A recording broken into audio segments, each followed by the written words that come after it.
हमारा जो टॉपिक चल रहा है एडजॉर्प्शन, इसके अंदर ये लास्ट टॉपिक है जिसको अपने क्या कहते हैं, लैंगम्योर अधिशोषण समतापी वक्र। ठीक है, फ्रेंडलिच हम पढ़ चुके हैं। फ्रेंडलिच में हमारा क्या था, x/m is equal to k p⁴ था। तो उसमें कुछ कमियां थी, इन्हीं को कमियों को दूर करने के लिए लैंगम्योर ने अपना एक समतापी वक्र दिया था। और ये जो परिकल्पना थी वो कब दी थी, 1916 के अंदर उन्होंने दी थी परिकल्पना की। इसमें क्या थी, कुछ परिकल्पनाएं हैं। पहले ये कहता है कि जो ठोस होता है, कोई भी सॉलिड सरफेस होती है जिसको एडजॉर्बेंट बोलते हैं हम, उसके स्तर पर कहता है कि एकाणुक अधिशोषित गैस एकाणुक परत बनती है। मतलब कहते हैं कि एक ही परत बनेगी। इसका मतलब अधिशोषक और अधिशोषक के बीच में क्या होता है बेटा, इसके अंदर केमिकल एडजॉर्प्शन होता है, यानी कि उसके अंदर बंध का निर्माण होता है। क्योंकि जो भौतिक अधिशोषण होता है उसमें क्या होगा, बहुत सारी परतें बनती है। तो ये पहली बात आप ध्यान रखना कि ये रासायनिक अधिशोषण के लिए है। दूसरा था कि अधिशोषक के एक निश्चित स्थान पर होता है। जो अधिशोषण होगा ना, वो कहाँ होगा, एक निश्चित स्थान पर होगा अधिशोषक के। तीसरी कहता है कि अधिशोषित अणुओं के मध्य कोई अंतरक्रिया नहीं होती।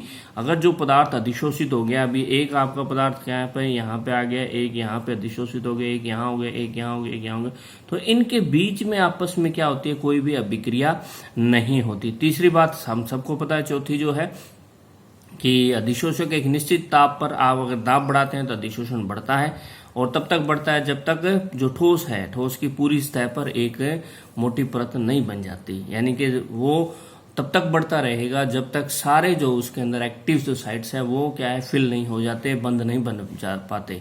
ठीक है, अतः अधिशोषण एक है क्या, हमारा गतिक प्रोसेस है। क्या है बेटे, गतिक प्रोसेस है, जिसमें ये कहता है कि दो जो है, गतिक प्रोसेस है जिसमें दो क्रियाएं होती है। कितनी होती है, दो। एक तो पदार्थ जो हो गए वो अधिशोषित हो गए तो उसको अपने क्या कह सकते हैं, संघनन। संघनन का मतलब गैस के अणुओं का ठोस की सतह पर संघनन, यानी कि ठोस की सतह पर जाके वो जुड़ जाते हैं। दूसरा हमारा हो गया बेटा कौन सा, वाष्पन। वाष्पन का मतलब क्या हुआ कि जो गैस अधिशोषित है बेटे, वो क्या होगी, वो आपकी क्या हो जाती है। दूसरा हो गया हमारा कौन सा, वाष्पन क्रिया। वाष्पन में क्या है, गैस के अणु ठोस की सतह से वाष्पित होकर पुनः गैस अवस्था में आ जाते हैं, यानी कि जिसको डिसॉर्प्शन अपने कह सकते हैं। यानी कि जो पहले तो अधिशोषित हो गए, उसके बाद जो अधिशोषित है वो वापस क्या हो गए, उससे निकल गए। तो उसको अपने दो क्रियाएं होती है, तो संघनन होगा, संघनन में गैस के अणु जुड़ जाएंगे। ये दूसरा होगी वाष्पन, वेपोराइजेशन।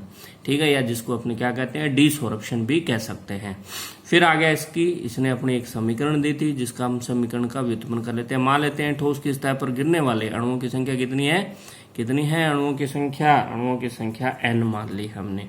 ठीक है, जो ठोस के कितने 1 सेंटीमीटर एरिया के ऊपर प्रति सेकंड में गिरते हैं। ठीक है, तो टोटल अणुओं की संख्या n है और 1 सेंटीमीटर एरिया के ऊपर वो गिर रहे हैं। ठीक है, तो अब कितने सतह पर, यानी कि ठोस की सतह पर संघनित अणुओं का भाग हमने मान लिया कितना हो रहा है, वो अल्फा अणु जो हो रहे हैं वो क्या हो रहे हैं, संघनित हो गए। तो कुल अणु कितने संघनित हुए, n तो अणुओं की संख्या होगी, और अल्फा क्या है आपका, वो अणु संघनित हो रहे हैं। तो ये क्या हो जाएगा बेटा, n अल्फा हो जाएगा। अब हम इसके अंदर क्या मानते हैं, मान लेते हैं कि ये टोटल जो, जैसे मान लिया ये पूरा पेज जो है वो ठोस है। ठोस क्या, जो थीटा जो क्षेत्र है वर्ग सेमी सतह पर गैस के अणु जो है वो क्या हो गए, कवर्ड हो गए। ठीक है, अतः कुल संघनित कितने हुए भाई, n अल्फा तो उसकी संघनित अणु थे, एक उसका टोटल था, और ये थीटा जो था वो क्या है, उसका एक में से थीटा भाग जो था वो कवर हो गया। अब जो बचेगा कितना, 1 माइनस थीटा हो जाएगा, है ना। तो ये हमारा टोटल कवर संघनित भाग हो गया, हमारा कितना हो गया बेटा, n alpha 1 minus theta square हो गया। इसको अपने क्या कह देते हैं, संघनन की दर कह देते हैं। संघनन की दर कितनी होगी, मैंने इसको पहले लिख लिया 1 माइनस थीटा को, तो 1 माइनस थीटा n अल्फा हो जाएगा। ठीक है, n अल्फा को बाद में लिखा है और कुछ नहीं किया हुआ। अब ये तो हो गया संघनन की दर। अब हमें क्या निकालना है, वाष्पन की दर निकालनी है। वाष्पन की दर क्या होगी, जितना एरिया कवर हुआ है, अभी जितने एरिया पे वो कवर होंगे वही तो वहीं से तो वाष्पित होंगे। अतः वाष्पन की दर किसके बराबर हो गई, कवर्ड एरिया के बराबर है। अब कवर्ड एरिया कितना था, किसके बराबर था बेटा, थीटा के बराबर था। अतः वाष्पन की दर किसके बराबर हो गई, ये समानुपाती का निशान हमने हटाया, तो कोई भी के आपका क्या है, यहाँ पर कांस्टेंट है कौन सा बेटा, समानुपाती समानुपाती स्थिरांक है ये, ठीक है, ये हमारा समानुपाती स्थिरांक है। अब जब साम्य अवस्था स्थापित हो जाती है, हमको पता है कि साम्य अवस्था पर क्या होता है, संघनन की दर और वाष्पन की दर क्या हो जाती है, बराबर हो जाती है। जब बराबर होगी तो मैंने दोनों को बराबर रख लिया, ये संघनन की दर रख दी 1 minus theta is equal to alpha N, और ये वाष्पन की दर रख दी के थीटा। तो यहां से क्या किया, अल्फा एन को मैंने अंदर गुणा कर दिया, मल्टीप्लाई कर दिया, तो इसको 1 से किया तो क्या बना, अल्फा एन बना, माइनस का माइनस लगाया मैंने ये, और इसको अब मैंने क्या किया, इसको इससे थीटा से मल्टीप्लाई किया तो क्या बना, ये minus alpha N and theta, और आगे हमारा क्या हो जाएगा, के थीटा आ जाएगा, ठीक है। तो यहां तक समझ में आ गया सभी को। अब हम नेक्स्ट इसके अंदर हम क्या करेंगे, देखिए कैसे कर सकते हैं इसको। नेक्स्ट हमने जब इसको देखते हैं तो हमारा क्या होता है, यहाँ से जो वही समीकरण है जो ये वाली जो इधर था माइनस अल्फा एन थीटा, इसको इस साइड में ले आए क्योंकि इधर नेगेटिव में था, इधर आके क्या हो गया, ये आपका पॉजिटिव में हो गया, ठीक है। तो ये हमारी इक्वेशन बन गई के theta plus alpha N theta is equal to alpha N बन गया, ठीक है। अब यहाँ से हमें क्या करना है, ये भी थीटा है इसमें भी थीटा है, तो मैंने क्या लिया, थीटा कॉमन ले लिया। जब थीटा कॉमन ले लिया तो यहाँ क्या बचेगा, के बचेगा, ये के लिख दिया, प्लस यहाँ क्या बचा बेटा, अल्फा एन बचा, तो अल्फा एन लिख दिया is equal to alpha N लिखा। तो यहाँ से हमने क्या निकाल लेते हैं, थीटा की वैल्यू निकाल लेते हैं। ये थीटा एन, क्योंकि ये क्या है, ये जो संख्या है ये कहाँ चली जाएगी, ये संख्या जो है वो नीचे चली जाएगी, तो मैंने ये नीचे लिख दिया और इसको क्या दे दिया, 1 नंबर समीकरण दे दिया। तो थीटा इज इक्वल टू क्या बना हमारा, अल्फा एन अपॉन के प्लस थीटा एन बच गया। अब वो तो ये तो हो गया किसके अनुसार, लैंगम्योर के अनुसार हो गया। अब हम मान लेते हैं अणुगति सिद्धांत के अनुसार। अणुगति सिद्धांत में क्या होंगे, गैस के अणु होते हैं, है ना। गैस का हमेशा क्या होता है, दाब होता है, क्या होता है, दाब होता है। तो हमने ये कहा कि अणुओं की संख्या कितनी अधिशोषित होगी, वो डिपेंड करेगा कि अधिशोषित गैस का दाब कितना है, ठीक है। तो एन जो होगा समानुपाती किसके हो गया, पी के समानुपाती हो गया, ठीक है बेटे। और एन इज इक्वल टू, ये समानुपाती का निशान उठाया तो बी, कोई भी बी क्या है यहाँ पर, बी भी कोई क्या है, एक स्थिरांक है, क्या है, स्थिरांक है, ठीक है। तो एन बीटा आपके बराबर हो गया, ठीक है। अब उसके बाद क्या है, इसको हमने क्या दे दिया, 2 नंबर समीकरण दे दी। अब जो 1 नंबर समीकरण थी, 1 नंबर समीकरण हमारी कौन सी थी, मैं आपको दोबारा से दिखा रहा हूं, ये समीकरण है, theta is equal to alpha N 1 plus alpha N. इसका हमने क्या लिखा है, व्युत्क्रम लिखने पर इसका व्युत्क्रम लिख दीजिए। थीटा का व्युत्क्रम क्या होगा, 1/थीटा हो जाएगा, ठीक है। अब ये संख्या ऊपर है कौन सी, अल्फा एन, के प्लस अल्फा एन ऊपर है, तो ये नीचे आ जाएगा और ये वाली संख्या ऊपर चली जाएगी। तो हमारी समीकरण क्या हमने, के plus alpha N upon alpha N, ठीक है। अब अल्फा एन यहाँ पर है तो क्या करेंगे, यहाँ पे के प्लस अल्फा एन है तो इन दोनों को अलग अलग लिख देंगे। तो यहाँ क्या बच गया, के बटा अल्फा एन, ये जैसे ये होगा के अपॉन अल्फा एन, और ये अल्फा एन, और इधर भी क्या आएगा, अल्फा एन, अलग अलग करके लिखा है बेटा इसको। तो अल्फा एन से अल्फा एन कट गया तो क्या बचेगा, हमारा 1 बचेगा, और इसको हम क्या कर देते हैं, 3 नंबर समीकरण दे देते हैं, ठीक है। अब उसके बाद क्या है, ये जो आपका एन जो आ रहा है, ये यहाँ पर हम क्या लिख सकते हैं, ये मान लिख सकते हैं, ठीक है। तो अब मैंने क्या किया, इसमें एन का मान लिखने पर मैंने यहाँ पे एन का मान लिख दिया, तो यही समीकरण लिखी, 1/थीटा इज इक्वल टू, ये के का के लिखा, फिर अल्फा का अल्फा लिखा, एन की जगह बीटा पी लिखा प्लस 1, ठीक है बेटी, क्लियर हो गया। अब क्या होता है, के अपॉन बीटा पी, ये के कांस्टेंट है, अल्फा जो आपका है उसका भाग है, और बीटा भी क्या है आपका कांस्टेंट है, तो इसकी जगह 1/K1 लिख दिया मैंने, ठीक है। तो हमारी समीकरण क्या बन गई, हमारी समीकरण बन गई ये 1/थीटा, और ये आपका के अपॉन अल्फा, अल्फा किसके बेटा, बीटा की जगह पे K1 लिख दिया, तो ये K1, और यहाँ पी का पी पड़ा हुआ है प्लस 1, ठीक है। अब यहां से हम क्या करेंगे, इसको कॉमन ले लीजिए, कॉमन क्या ले लिया, K1P ले लिया मैंने, ठीक है। K1P जब आपने कॉमन लिया तो यहाँ क्या बचेगा, आपका 1 बचेगा, और यहाँ पर आपका कुछ नहीं है ये आपका 1/1 है, तो इसको पहले इसमें मल्टीप्लाई डिवाइड करेंगे तो K1P आया, K1P को 1 से गुणा करेंगे तो ये K1P आ जाएगा, ठीक है। ये जो समीकरण है इसका फिर व्युत्क्रम लिखेंगे, व्युत्क्रम लिखेंगे तो 1/थीटा का क्या हो गया, ये आपका थीटा आ गया, 1/थीटा का क्या आ गया, थीटा आ गया, और ये आगे क्या बच गया, ये ऊपर चला गया और ये नीचे आ गया, मैंने ये लिख दिया।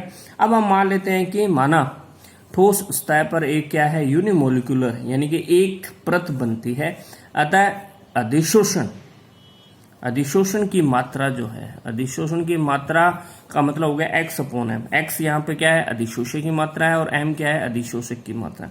x अपॉन एम किसके समानुपाती होगा, थीटा के, या x अपॉन एम ये जो आपका है थीटा, समानुपाती का निशान उठाएंगे तो क्या आ जाएगा, मान लिया कोई नया कांस्टेंट आ जाता है जिसको हम क्या कहते हो, K2। तो K2 भी क्या है, एक समानुपाती कांस्टेंट है, तो K2 थीटा हो गया। अब जो हमारे क्या है आगे उसको समीकरण, इसको हमने क्या दे दी, 4 नंबर समीकरण दे दी। तो समीकरण 4 और 5 है, ये हमारी 4 नंबर है और ये हमारी 5 नंबर है। तो इन दोनों को हम क्या कर सकते हैं, इस थीटा की जगह पर, इस थीटा की जगह पर ये मान हम लिख सकते हैं। तो रख देते हैं, तो x upon M is equal to, ये तो K2 का K2 लिखा मैंने, थीटा की जगह पे क्या लिखा, K1P 1 प्लस K1P, ये मैंने इसका मान रख दिया। या हम इसको क्या कर सकते हैं बेटे, इसको हम व्युत्क्रम लिख देते हैं इसका, ठीक है। क्या लिखते हैं, इसको व्युत्क्रम करके लिख देते हैं। व्युत्क्रम करेंगे तो क्या हो गया, 1 अपॉन x अपॉन p हो जाएगा, और ये जो वाली जो थी पहले वाली ये ऊपर चली जाएगी और ये नीचे आ जाएगी, ठीक है। फिर वही इसको क्या है, 1 प्लस के साथ दोनों को अलग अलग करके लिख देंगे, तो यहाँ क्या बच जाएगा, 1 अपॉन K1 K2P बच जाएगा, प्लस अब यहाँ पे K1 से K1 कट जाएगा, P से P कट जाएगा, बचेगा क्या, 1 अपॉन K2, 1 अपॉन K2 बच जाएगा। उसको अलग अलग करके हमने लिख दिया, ठीक है। अब उसके बाद क्या है बेटे इसको थोड़ा और सोल्व कर लेते हैं। तो 1 अपॉन x अपॉन p, ये एज इट इज 1 अपॉन ये लिख दिया, और ये आपका हमारी फाइनल इक्वेशन। अब क्या करेंगे, पूरी समीकरण को p से गुणा कर देते हैं। p से गुणा करेंगे तो यहाँ p आ जाएगा, ये देखो ये p लिख दिया। यहाँ पर भी हमारा क्या था, ये p था, और ऊपर p करेंगे तो p से p कैंसिल हो जाएगा, तो 1 अपॉन K1 K2 बचेगा, प्लस यहाँ पे 1 है तो ऊपर क्या आ जाएगा, हमारा p अपॉन K2 आ जाएगा। तो ये समीकरण भी क्या कहलाती है, लैंगम्योर की अधिशोषण समतापी समीकरण कहलाती है। अब इसका क्या करेंगे, हम सत्यापन करते हैं। क्या करते हैं बेटा, सत्यापन करते हैं। सत्यापन के लिए क्या करते हैं, हम इसका ग्राफ खींचते हैं। क्या करते हैं, इसका ग्राफ खींचते हैं। तो ये जो है आपकी समीकरण है, वो समीकरण क्या है, स्ट्रेट लाइन इक्वेशन है। स्ट्रेट लाइन का मतलब इसको y मान लो, इस पूरे को y माना। ये चूंकि 1 अपॉन K1 और K2 दोनों क्या है, कांस्टेंट है, तो इसको आपने क्या मान लें, c मान ले। भाई इसको मैंने क्या मान लिया बेटा, y मान लिया। इसको क्या माना, c माना, प्लस इसको क्या मान लें, mx मान लें। तो ये कैसी समीकरण होगी, y is equal to c plus mx types की समीकरण होगी, जो होती क्या है, सीधी रेखा होती है। लेकिन क्या है बेटा, आपने ध्यान रखना है, तो ये यहां से नहीं आएगी। क्यों, क्योंकि यहाँ पर आपका c है, c का कुछ न कुछ मान होता है, तो ये ऊपर से आएगी, यहां से आपकी ये स्ट्रेट लाइन आती है। तो अगर अपने ग्राफ खींचे किसके बीच में, p upon x upon m, और यहाँ से p के बीच में ग्राफ खींचे तो ये क्या होती है बेटा, एक सीधी रेखा आती है, और इसका ढाल क्या हो गया, जो m के साथ जो जो x के साथ जो होता है वो क्या होता है, ढाल होता है। तो यहाँ पर x के साथ क्या है, x तो p मान लिया, तो बचा क्या, 1 अपॉन K2। तो इस समीकरण का जो ढाल या स्लोप जिसको आप बोलते हो, वो क्या हो जाएगा, 1 अपॉन K2 हो जाएगा। जो ये जो तो c जो होता है, c को आप क्या कहते हो, अंतःखंड कहते हैं। तो अंतःखंड हमारा क्या हो जाएगा, 1 अपॉन K1 K2 हो जाएगा। तो फिर उसने क्या किया था, लैंगम्योर ने, इसने नाइट्रोजन गैस का अब्रक पर अधिशोषण का अध्ययन किया, और इसी प्रकार का उसको ग्राफ मिला था। तो इसके आधार पर हम क्या कर सकते हैं, इसका सत्यापन कर सकते हैं। तो ये तो हमारा हो गया किसके बारे में, अधिशोषण के बारे में। नेक्स्ट चैप्टर में हम अध्ययन करेंगे, इसके अंदर क्वांटम का है, उसमें उसका हम अध्ययन करेंगे।